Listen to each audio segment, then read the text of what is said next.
स्वागत है मित्रों। कहानी को आगे बढ़ाते हुए आज दिखाया जा रहा है डिमॉन किंग इलेक्शन के दौरान वैम्पायर राक्षस खुद से ही पीछे हट जाता है, ये सोचते हुए कि टैन से तो लड़ाई में जीत पाना वैम्पायर राक्षस के लिए वैसे भी नामुमकिन है। और भगवान का शुक्र है कि शायद किसी ने नहीं देखा कि वैम्पायर राक्षस चीटिंग करके टैन को लड़ाई के दौरान हराने वाला था।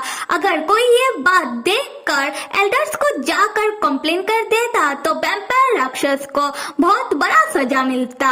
तो वैम्पायर राक्षस के लिए यही अच्छा होगा कि वो पहले ही डिमॉन किंग इलेक्शन में टैन के साथ लड़ाई करने से वो पीछे हट जाए। और जैसे कि वैम्पायर राक्षस डिमॉन किंग इलेक्शन की लड़ाई से वो पीछे हट जाता है, अभी टैन और मू के बीच उन दोनों का शक्ति प्रदर्शन, उन दोनों के बीच लड़ाई शुरू होने वाली है। और सारे दर्शक डिमॉन किंग इलेक्शन के फील्ड में टैन और मू का जोर जोर से नाम लेने लगते हैं। और दूसरी तरफ हम बाजिन को देखते हैं जो टैन की डिमॉन किंग इलेक्शन से जा रहा था, पर वो जाते जाते रुक जाता है, क्योंकि बाजिन जैसे ही जाने लगता है उसी वक्त डिमॉन किंग इलेक्शन में आए हुए कुछ दर्शक टैन और मू के बीच कौन जीतेगा इसको लेकर आपस में बेट लगाने लगते हैं। और बाजिन भी सुनने लगता है कि किसके ऊपर सबसे ज्यादा बेट लग रहा है। हो कुछ ऐसा रहा है कि प्रथम दर्शक सबसे पूछ रहा था कि बताओ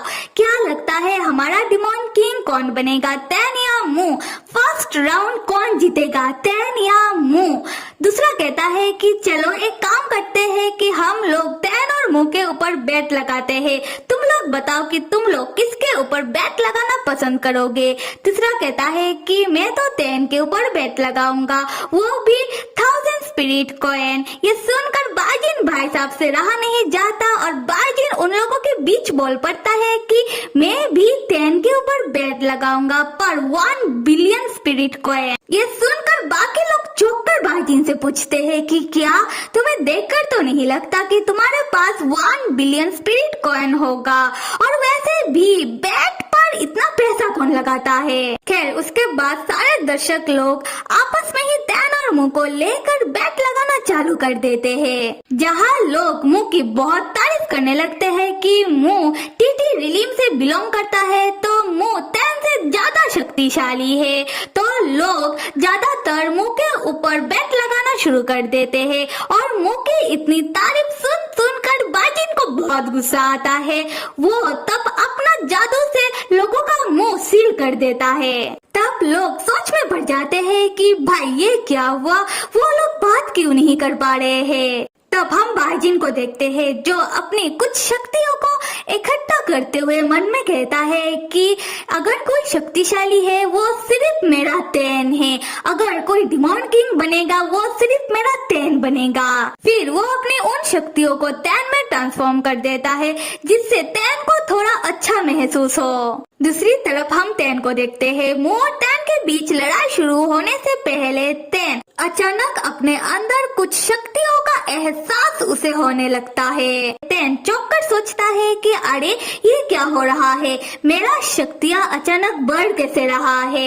इतनी लड़ाई करने के बाद तो मेरी शक्तियाँ कम होना चाहिए था, पर बढ़ कैसे रहा है। शायद भगवान मेरा मदद कर रहे हैं, शायद भगवान भी चाहते हैं कि मैं ही डिमॉन किंग बनूं और मैं ही फर्स्ट राउंड जीतूं। फिर टैन भगवान को शुक्रिया कहने लगता है। टैन भाई साहब बात तो सही कहा, पर तुम्हारा मदद वो कर रहा है जो तुम में अपना रब दिखता है, तुम्हारा बाजिन। खैर आते हैं स्टोरी में। अब टैन और मू के बीच युद्ध शुरू होता है। टैन अपनी शक्तियों से मू के ऊपर हमला करता है। मू जैसे ही अपनी शक्तियों से टैन के ऊपर हमला करने जाता है उसी वक्त मू की शक्तियाँ काम करना बंद कर देती है। ये देखकर मू चौंककर सोचता है कि ये क्या हो रहा है, मू की शक्तियाँ काम क्यों नहीं कर रहा। फिर मू को याद आता है कि मू की शक्तियाँ इसलिए काम नहीं कर रही क्योंकि थोड़ी देर पहले मू ने टैन को बचाने के लिए वैम्पायर राक्षस की बनाई हुई सोल को बांधने वाला सुई को अपनी शक्तियों से हिट करके टैन से दूर फेंका था, और मू की शक्तियाँ सोल को बांधने वाला सुई में टच होने के कारण कुछ देर तक काम नहीं करेगी। तब मुंह कुछ नहीं कर पाता और बेबस होकर लड़ाई के दौरान तैन के सामने खड़ा रह जाता है। तब तैन की शक्तियां मुंह के बाजू में आकर हिट होती है, जिससे मुंह घायल हो जाता है। ये देखकर सारे दर्शक चौंक कर आपस में कहने लगते हैं कि हो क्या रहा है। हम जूनियर को भी देखते हैं, जो चौंक कर अपने मन में कहता है कि मुंह खड़ा क्यों है, वो सीनियर के साथ लड़ाई क्यों नहीं कर रहा। मुंह घायल हो गया और उसने अपना शक्तियां क्यों इस्तेमाल नहीं किया। तैन भी तब मुंह को ऐसे खड़ा देखकर चौंक जाता है और अपने मन में सोचता है कि ये आदमी अपने आप को समझता क्या है। फिर तैन मुंह से पूछने लगता है कि मुंह क्यों तैन के ऊपर पलटवार नहीं कर रहा। मुंह तब सबसे इस बात को छुपा लेता है कि मुंह की शक्तियां कुछ देर तक काम नहीं करेगा। मुंह स्माइल करते हुए तैन से कहता है कि तुम्हें हराने के लिए मुझे तुम्हारे ऊपर वार करने की क्या जरूरत। ये सुनकर तैन को बहुत गुस्सा आता है।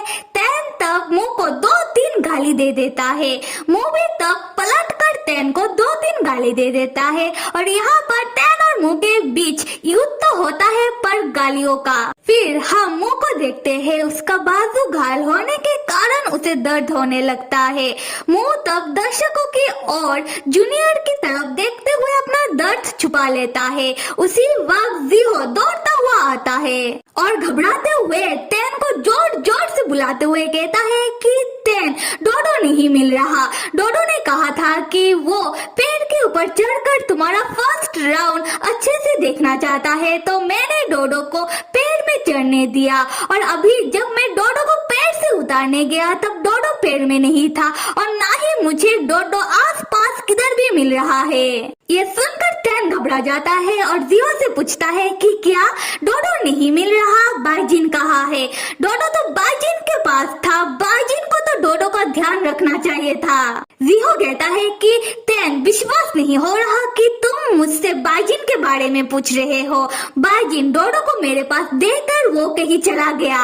उसी वक्त बाइजिन जिहो और तैन के बीच दौड़कर आता है और उन दोनों से पूछने लगता है कि क्या हुआ है। जिहो और तैन बाइजिन को अचानक अपने सामने देखकर चौंक जाते हैं एंड वो दोनों लाइक कि भाई तुम तो चले गए थे, कहाँ से आ रहे हो। और साथ में यहाँ पर डिमॉन किंग इलेक्शन की फर्स्ट राउंड का टाइम अप हो जाता है। फिर न्यूज रिपोर्टर सबको खबर सुनाते हुए कहने लगती है कि डिमॉन किंग इलेक्शन की फर्स्ट राउंड का फर्स्ट पोजीशन तैन और मुंह के बीच टाई हो चुका है और फर्स्ट राउंड में जो कैंडिडेट सेकेंड, थर्ड, फोर्थ हुए हैं उनका नाम भी थोड़ी देर बाद न्यूज में अनाउंस कर दिया जाएगा और दर्शक लोग मिलते हैं नेक्स्ट राउंड में। उसके बाद सब दर्शक लोग अपने अपने घर जाने लगते हैं, आपस में ये बात करते हुए, जहाँ कोई कहता है कि आज का फर्स्ट राउंड में मुझे तो तैन सबसे स्ट्रॉन्ग लगा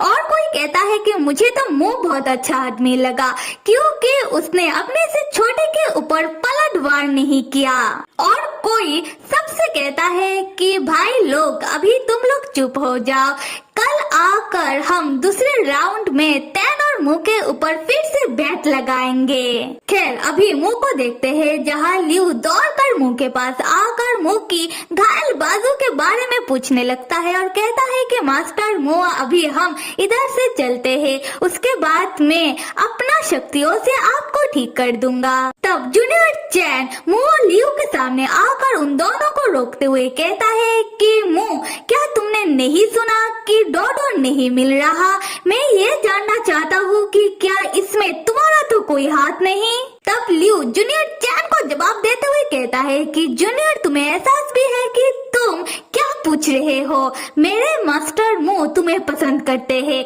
इसका मतलब ये नहीं कि मैं तुम्हें अभी पीट नहीं सकता, तो तुम्हारे लिए यही अच्छा होगा कि तुम हमारे सामने से हट जाओ। जूनियर चैन तब लियू को इग्नोर मारते हुए मुंह की ओर देखकर कहता है कि मुंह, मुझे नहीं पता कि मैं अभी कितना सही हूँ, पर मुझे जितना याद है कि तुम जब मुझे पहली बार मिले तब तुमने मेरे सामने बेचारे होने की नाटक की, उसके बाद तुम मेरे साथ रहने लगे और फिर हमें क्या पता चलता है कि तुम कोई बेचारे नहीं हो, बल्कि तुम मेरे साथ इसलिए रह रहे थे क्योंकि तुम्हें मेरे सीनियर तैन के ऊपर नजर रखना था और तुम तुमने पहले भी मेरे सीनियर टैन और डोडो के ऊपर हमला करवाया था। अगर तुम पहले डोडो को किडनैप करने की कोशिश कर सकते हो तो शायद तुमने अभी भी डोडो के साथ कुछ ऐसा ही किया होगा।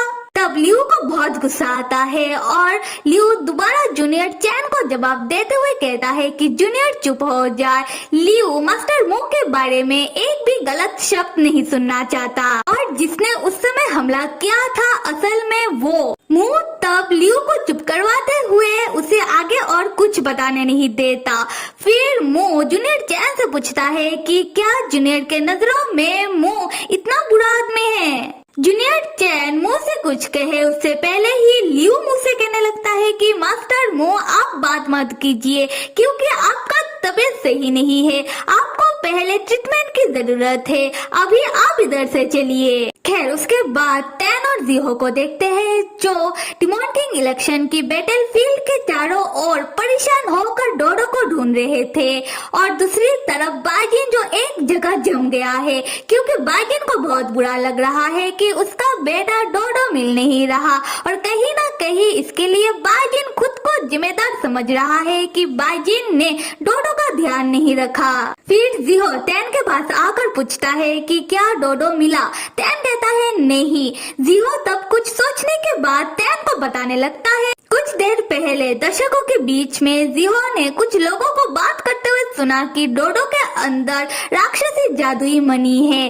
तब जीहो ने उन लोगों के ऊपर ज्यादा ध्यान नहीं दिया क्योंकि उसे लगा कि ऐसा कैसे हो सकता है, पर अभी जीहो को लग रहा है कि शायद उस राक्षसी जादुई मणि के लिए किसी ने डोडो को अगवा कर लिया है। टैन यहाँ चौंककर कहता है कि क्या राक्षसी जादुई मणि। फिर टैन बहुत परेशान होकर सोचने लगता है डोडो के अंदर राक्षसी जादुई मणि है, इसके बारे में कैसे किसी को पता चल सकता है, कौन हो सकता है जिसको इसके बारे में पता चल गया।